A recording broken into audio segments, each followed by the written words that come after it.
G'day, everyone. Welcome to the Lubrication Experts podcast. My name is Rafe, and with me today, we've got a bit of a special episode with the folks from the Independent Lubricant Manufacturers Association. So we're going to talk about a lot of different topics in general about how the industry is going, where the industry is probably headed as well, and the role of ILMA in shaping some of those changes. So I'm very excited. I've both got Holly Alfano as well as Caitlin Jacobs with me. Both of them going to pinch in. So both Holly and Caitlin, thank you so much for taking the time to join us here. Maybe if we can just jump right in, we'll talk a little bit about your sort of like career and role in ILMA a little bit later. But maybe just as a start, I'd really like to get an understanding of just how your members are going. I mean, the last 12 to 24 months has been pretty crazy. I think some would say unprecedented. Maybe if you could please give us just a bit of a flavor for the types of businesses that you represent, and then maybe how did the pandemic affect their business? Sure. Well, the types of businesses that we represent, first of all, are the smaller, I wouldn't say smaller, but typically smaller than the big massive companies, smaller independent lubricant manufacturers. And by independent, that means they can't be owned by a large or a major chemical company or a major oil company. They have to be an independent blender. We lost a few members during the pandemic, but interestingly, it was still due to the usual reason of consolidation in the industry. The industry continues to consolidate. And overall, I think they are doing better than I would have expected, considering all that's happened, all that's transpired. Of course, the members that manufacture PCMO really took a big hit during the pandemic. Volume really took a major blow, and it starting to come back. But of course, as it comes back, then we have supply chain issues that are really affecting all types of businesses around the globe. And they are struggling to get raw materials, to get base oils, you name it. And, despite that, they are managing to go about business as usual. We just had a meeting in Florida. We have 2 meetings a year, and this was our smaller meeting, and we set a record by far for the highest number of attendees. And they were all networking and going about their business. For all of them to show up, that tells me they're doing okay. If they didn't show up, then I would know that, something's wrong. We heard a lot about supply chain at the meeting. But I'd say they're doing better than expected, but I know they're probably not satisfied with the state of affairs. Yeah, the supply chain things continues to be an issue that plagues a lot of industries, but our industry specifically. I know it's been really hard with, base oil shortages and additive companies calling force majeure, and it's been a bit of a mess. In terms of navigating the continuing supply chain challenges, maybe if you could speak to is the situation any different for some of the independent lubricant manufacturers compared with the majors, or is it sort of everyone's in the same boat in terms of supply and raw materials challenges? I do think everyone is pretty much in the same boat, although I would say that our smaller members can be a little bit more nimble, and they can adapt a little bit more easily to changing conditions. But at the same time, they don't have the weight of the bigger players in the marketplace. So it's been tough for all of them, but they are managing. And like everyone says, I think this is just an issue that's going to have to work itself out over time. We had a backlog of containers at our ports and ships, and it improved, but then it then we had the shutdowns in China, and then we had a whole new set of problems. And I think this is just evolving, and it's going to require patience. And it's hard to tell people, but I'm hoping that things will begin to unravel. Yeah, we can all hope for the best. That's for sure. You've touched on a little bit just then on maybe some of the advantages to being a smaller and more nimble operator. So I think that's an interesting one, because that speaks to a bit of a theme of the pandemic, right? That there was this prevailing kind of economic theory that bigger is better, and consolidation was really important so that you had economies of scale. And that's been true not just of our industry, but of many industries. I think the pandemic has exposed maybe some of the fragilities of that model, and the fragility of some of these globalized supply chains and business models. With the pandemic maybe shining a bit of a light on the importance of, let's say, local manufacturing, local distribution, having local supply chains, an emphasis maybe on being a bit more robust rather than lean, maybe could be sort of like the theme. Are your members starting to see any changes in preferences in the market at all for a local presence and local manufacturing? There's a lot of talk about that, but I don't see a lot of action, to be totally honest. I think that, there's a lot of work and time that goes into building a manufacturing plant, no matter how simple it is. It may be. It's not an easy thing. And here in the US, there's a lot of, as I'm sure there are in Australia, there's a lot of bureaucracy, a lot of red tape.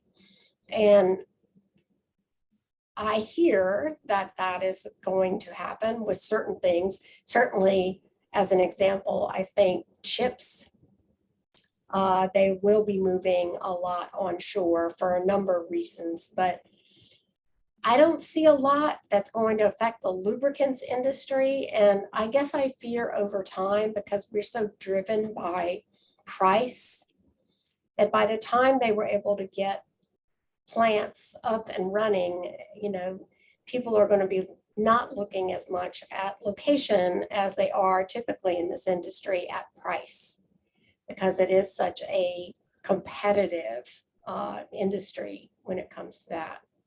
Caitlin, I don't know, your thoughts.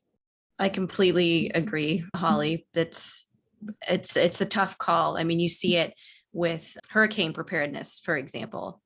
When there's a big hurricane, everybody says, well, why don't we have more backup supply?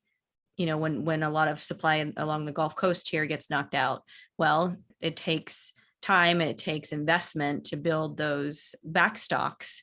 And so when you go a few years without a major disaster, you kind of let it slide again. And, well, why are we spending capital on this? I think it's a comparable issue. Yeah, that's interesting. I guess it really comes down to, in many ways, the preferences of the market, right? And ultimately, it's probably the procurement practices of the end users that has to change. So I just wasn't sure if maybe you had seen any changes there, where maybe some of the larger industrials, for example, might be pivoting towards wanting their suppliers to do things like carry a little bit more stock, and maybe they're willing to eat a little bit of a price hike in order for that. But it sounds like that's not been the case just yet. Maybe it'll be something that we see in the future. Yeah, I think maybe one thing that might be happening in our industry more is diversification. Okay. Backing up supply chain a little more. Yeah. Okay. Could you speak maybe a little bit more to that for an audience that's maybe not so familiar? When you talk about diversification in, let's say, manufacturing, are you talking about mainly having, let's say, for example, multiple additive suppliers, for example, for certain product lines, or what kind of diversification are you talking about?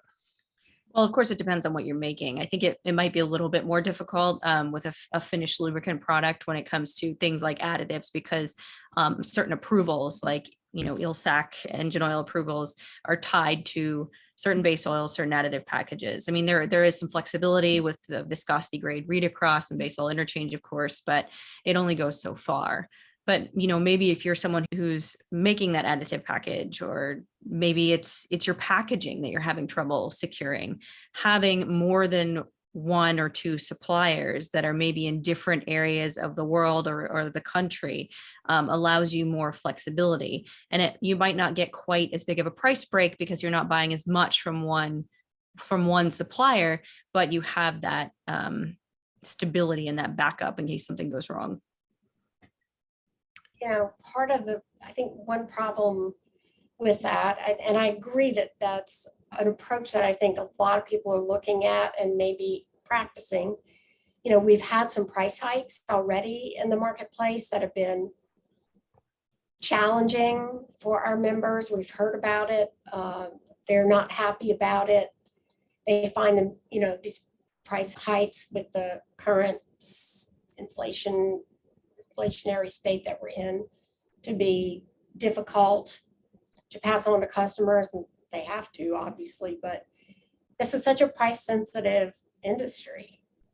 And how do we change that? That's a good question. I think that we could spend all day talking about that. Yeah, the price hikes is a difficult one too, because when it comes in the middle of a supply chain crisis, it feels like you're always going to your customers with bad news, right? Because Yes. it's either I'm running short on X, Y, and Z products, or it's, hey, we got to pass on a 5 or 10% price increase, and maybe you can expect another one, in 2 or 3 months' time. The only maybe advantage is that everyone is really in the same boat, right? So it's not like if your customer goes to a different supplier that they're going to hear a different story. Now, you spoke a little bit then about the idea of how do we change the industry into something that's less price sensitive. And that's definitely something we've addressed on this podcast a few times, and certainly not going to solve it here. But maybe when a little bit further in the podcast, when we talk about some of the pivots that some of the businesses might make, we can maybe touch on that a little bit more.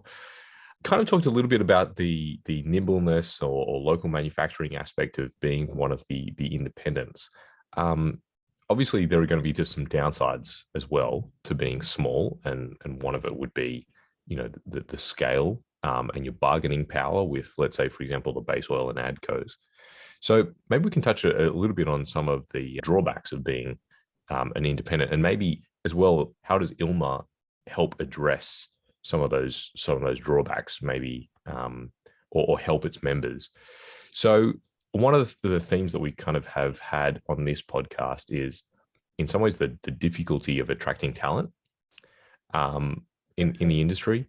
I don't know how it is in the US, but certainly in Australia, we've seen a lot of talent leave the industry recently. Most of that has been at kind of the upper age bracket. Maybe they used COVID as a good kind of life evaluation point, and they decided to retire or leave the industry. But it's meant that we've lost a lot of knowledge and a lot of expertise. And there's not that many young people coming through the industry to sort of like replace that knowledge base. Is that something maybe at a broad level? Do you see that in the US as well? And maybe what is unique about attracting talent as an independent? Yes, we call it the silver exit. They're all moving on to other things, and we can't blame them a bit, but there is a lack of talent, or not a lack of talent, but a lack of younger people who are looking to get in the industry and learn about it and develop a career. And it's been a subject of a lot of meetings here at ILMA. We've spent a lot of time talking about different ways that we could promote the industry to college students and even high school students. And it's something we're working on. We are looking at different possibilities of how we might go about that. The association has a scholarship program that we've had for many years that we award. So far we've awarded over $500,000 in scholarships to graduating seniors and college students and even graduate students. And we want to try to parlay those relationships into educating those individuals, those young people, about what lubricants are, the good that lubricants do in the world when it comes to sustainability and efficiency. And so we're looking at different programs, and I wish I could tell you that we had the answer there, but I will say the big and the small are struggling with the talent problem. It is a little more challenging for the smaller companies to attract talent because they don't have the resources. Totally honest, they don't have the resources that the larger companies have. Yeah, it's such an interesting problem. I've told this story a few times, but I basically fell into the lubricants industry by accident. And in many respects, I didn't even know that the industry existed in the form that it does. But once you get into it, you realize how dynamic an environment it is and how it's so essential to so many different applications. I mean, realistically, it's anything that moves. So that's a pretty broad base to be working with. And as an engineer, for example, it's like the ultimate playground because you literally get to play with every kind of machinery, and it's that awesome mix of like a bit of mechanical engineering, a bit of fluid dynamics, a bit of chemistry. I don't really know of another field that's quite like it. And so yeah, it's just so interesting, and it is a shame that not more people understand that, because I think once they dived in, they'd see a lot of value in it. And like you said, that sustainability theme, and we'll touch a bit more on it soon, which really resonates with sort of the younger generation as well. Maybe that's something that is not as obvious to people until, again, they get into the industry and they realize how essential lubricants are to sustainability. I was just say something else that a lot of people don't realize that ILMA learned from a 2018 economic study that we commissioned is that our industry pays 25% more than comparable manufacturing jobs. So, at least here in the US, it's even better paying in addition to all those interesting opportunities that you were talking about. Yeah, okay. That's awesome. And that touches a little bit on what I wanted to talk about sort of ILMA's role in helping shape, both the industry as well as kind of the future. So maybe we can jump a little bit ahead here. You described, for example, commissioning a study to be able to demonstrate some of these benefits. Is that something that ILMA commonly does when it wants to investigate, let's say, issues that are affecting its members? Because I guess you guys have that sort of, once you have, I mean, it's a couple of hundred manufacturers, right, that are under your banner. Once you sort of have that scale, you guys can afford to commission studies like that. So maybe if you could talk a little bit about that, because that sounds really cool. Well, we did commission this study a couple of years ago. Well, right before the pandemic, we got the final report.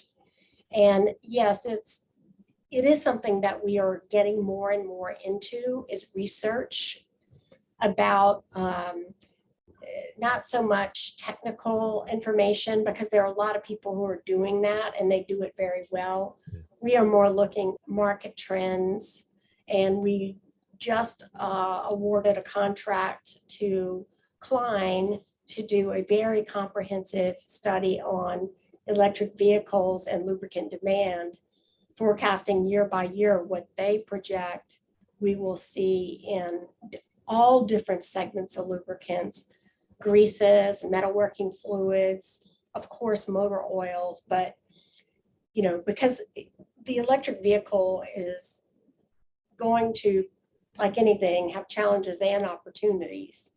And we wanted to identify what those opportunities are, and so that people be aware of them, at the same time provide some good hard data that members can look at on a global basis, so they can see maybe the internal combustion engine in certainly certain countries is going to be declining over time pretty rapidly, but in others that is not the case.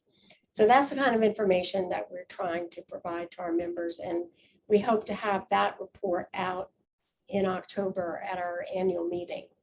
Oh, that's awesome. It's so funny you say that, because that's a question that's come up a few times in people just generally asking me questions is, oh, what's electric vehicles going to do to your industry? And I think up until now, I've only ever been able to give a very generic answer, which is I think volumes might decrease a little bit and that the mix of products might change. But beyond that sort of very broad generalization, you can't really give any hard data. So it'd be cool to see the results of that Klein study when it's eventually finished, because I think having very specific data will help the industry as well, right? Understand what the future is going to look like. Yeah, the idea is to give them the information that they need to make strategic decisions about their business and to see where the challenges and opportunities, where are they? And where you have a challenge in one area, you have an opportunity in another. So we're hoping that this will provide business intelligence. And I think that's what we are striving for with these research initiatives that we are working on. ILMA's role in terms of, the services that we provide, we actually have a mission statement, just like everybody. And it is one that we actually have, we work off of every day, and it drives all the programs that we offer. And that is to be the leading trade association in the global lubricants industry, providing value for our members through networking opportunities, advocacy, ethics, education, and information.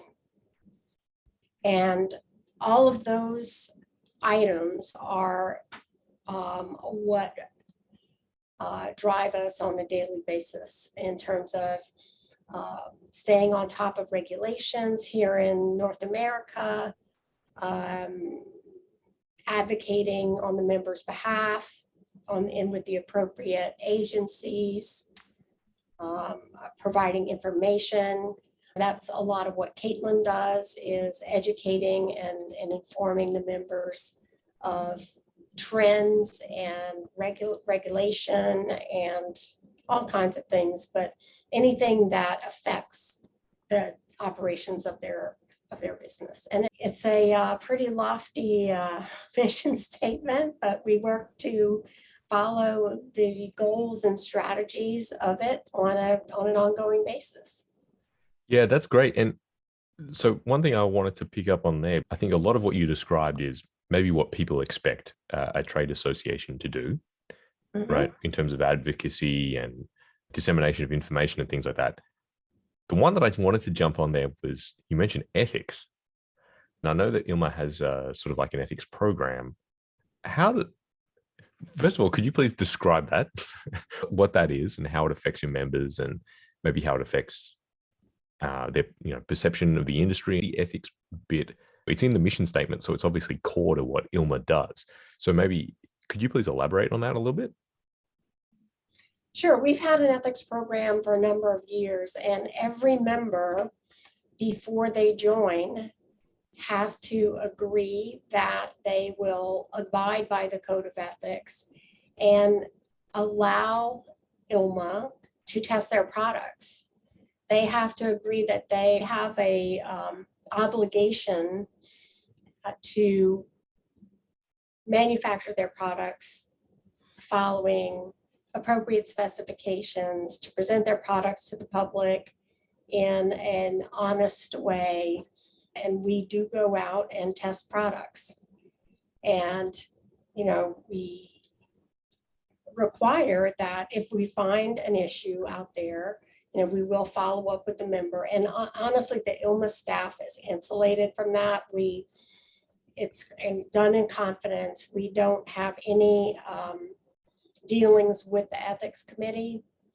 They are a separate entity, I guess, and they make all their deliberations in confidence.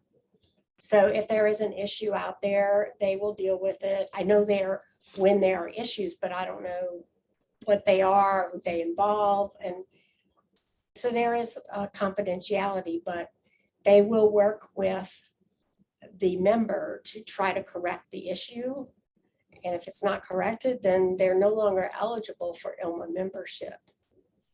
And I think it's really important, especially in our industry where there are some issues out there in the marketplace with counterfeit products and with products that don't meet the specification on the label, with obsolete products that are out there and not labeled properly.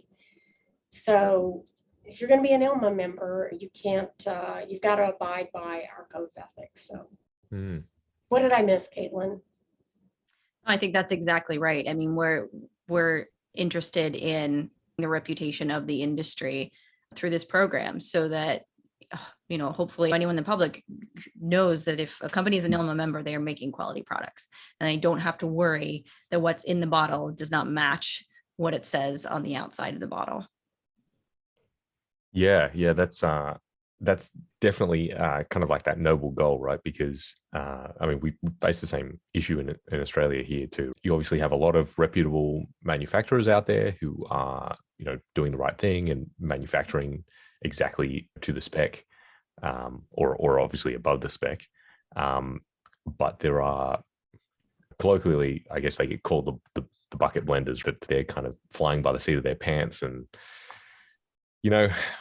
chopping and changing formulations as it suits. So anything that can be done to raise the profile of the industry is great, because that then flows on to, well, like we talked about before, attracting talent and all that kind of stuff too. And I just want to make one more point to that. And one thing I remember when I met with some Australian folks a couple of years ago, back in 2018, we were looking at forming an association, and we talked quite a bit about the ethics program. And at the time I was telling them about our efforts to work with a government agency to require labeling of obsolete motor oils. And it actually ended up being a multi-year process, but we finally did get a law in place. It's actually in a handbook here in the US that the states adopt. It's called Handbook 130, and it's the National Institute of Standards and Technology, which is a government agency here in the US under the Department of Commerce. They work with the states to enforce these specifications and regulations, and to the states implement them, really is what it is. So we were successful. I remember talking at length about that, and there was a lot of interest from the Australian folks at the time about the obsolete oil issue. And I'm happy to say that that was a success. And tractor hydraulic fluid as well, which was another bucket issue that we had here in the US. So we were able to get those things resolved. Yeah, that's awesome. And that, I guess, is exactly what you hope a trade association would be doing, right? Acting on behalf of the entire industry to sort of like raise the overall profile and quality. So it's good to hear about the sort of the success stories. Maybe if just to pivot a little bit, we've talked a little bit about that sustainability angle and the benefit that lubricants can provide. Just to talk a little bit more about how it might affect the industry in the future, and specifically your members as well. Right? There's been a lot, I don't want to just call it noise, because that feels like it's dismissing the transition, but there's been a lot of talk about, electric vehicles, hydrogen combustion, hydrogen fuel cells. In the marine industry, they're talking kind of ammonia and methanol combustion as well. So basically a lot of kind of alternate power sources or alternate powertrain designs. How are your manufacturers kind of looking at that transition, and are you able to sort of talk a little bit to maybe some of the pivots that they're trying to make? The only reason I say this is because it seems like a lot of the technology and the discussions that are happening at the moment are kind of happening at that OEM and R&D level, right? So it's having to engage the OEMs that are themselves trying to make this pivot. If you are a smaller independent manufacturer, I can imagine it's a little bit more difficult to get in front of the OEMs, right, and establish those relationships. So How is the industry kind of looking at this pivot to maybe alternate fuel sources? Well, I think they're cautious. Certainly, I think the pandemic has amplified their cautiousness. They saw miles driven drop overnight to really low levels. They had already started to decline for a lot of reasons. And then the pandemic hit, and now, more and more the OEMs are announcing their transition to EVs. I don't think they have necessarily a definitive plan. I hear bits and pieces of some of the strategies that are out there. But I think they're cautious and waiting. And that's part of the reason why we are doing the EV study, is to provide them with additional information so that they can make those business decisions. There is a lot of concern about the rate of adoption among the consumer. The prices of EVs are still very high. The battery prices have not come down a lot. And I think that issue is going to have to be resolved. Even Elon Musk has struggled with it. He had said at one point that he was going to be able to build a vehicle for under $30,000, and he hasn't been able to do it. So I think our members are watching all of this out there in the marketplace and taking a little bit of a wait and see approach. Yeah, I think, being too early can almost be, as damaging for your business as being too late, right? To invest a lot of time and energy into a transition that maybe isn't quite ready. And there are some issues here in the US. The one thing I don't hear a lot of talk about is how are we going to upgrade our electrical grid? And so far, there hasn't been a ton of investment in that. And there's going to have to be a lot more if we're going to make this transition at the rates that have been suggested. So I know we recently passed an infrastructure bill, and some of that money is supposed to be dedicated to that. But so far, there hasn't been a lot of activity in that area. Yeah. So there's a lot of unanswered questions that I think people are just waiting for more information. Yeah, definitely. As we start to wrap up a little bit here, how do you see ILMA's role in the industry changing, let's say over the next 10 years? Or do you think that basically what you do now will be the same, but just maybe the technology stack might be a little bit different? Do you see, I guess, what you guys do as likely to change in the next, let's say, decade or so? Well, we've certainly changed in the last 7 years that I've been here at ILMA in terms of the digital transformation of the association. I've been in the association world for a long time, and I remember doing mailings every Friday and blast faxes to our members. And now we're doing podcasts and virtual town halls, and we have an ILMA app, and everything is technology driven. So that has changed, and I think that change is going to continue in terms of how we deliver to the members. I think the needs are going to be similar to what they are now, but I do think consolidation is going to continue, unfortunately. So we're going to see bigger companies and fewer of them. And that's going to be a challenge for ILMA going forward. And maybe just on a personal level, as we wrap up here, if you wouldn't mind just telling me a little bit about your time in the industry, maybe what you see as being the most major changes, and then maybe as the last question, if you could meet your younger self as you were about to enter the industry, what kind of advice would you give to yourself? Well, I've been in the oil industry for my entire career since the 90s. I hate to admit that, but it's been a long time. I started in 1992.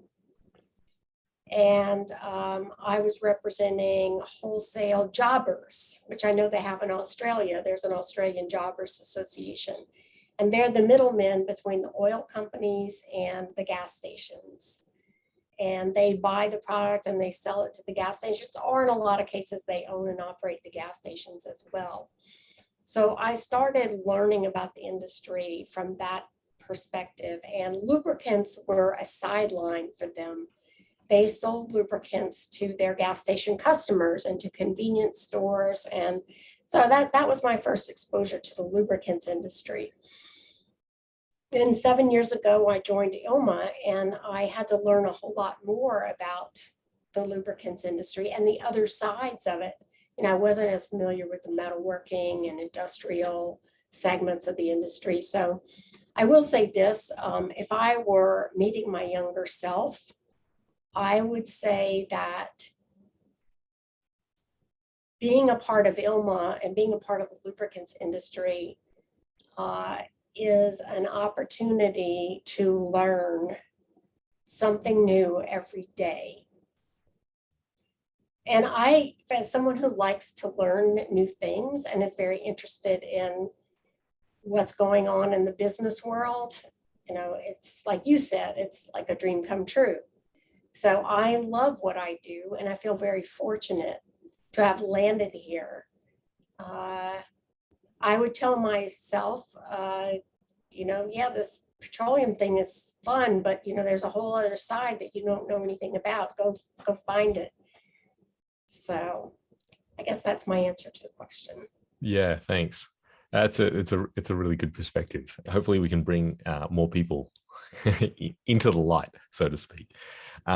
So Caitlin and Holly, it's been an absolute pleasure. Thanks so much for spending the time to talk to us today. I'm sure the audience as well as your members will find the conversation quite enlightening. So yeah, really appreciate your time, and we'll talk soon. Thank you so much. We enjoyed talking to you. Thanks, Rafe.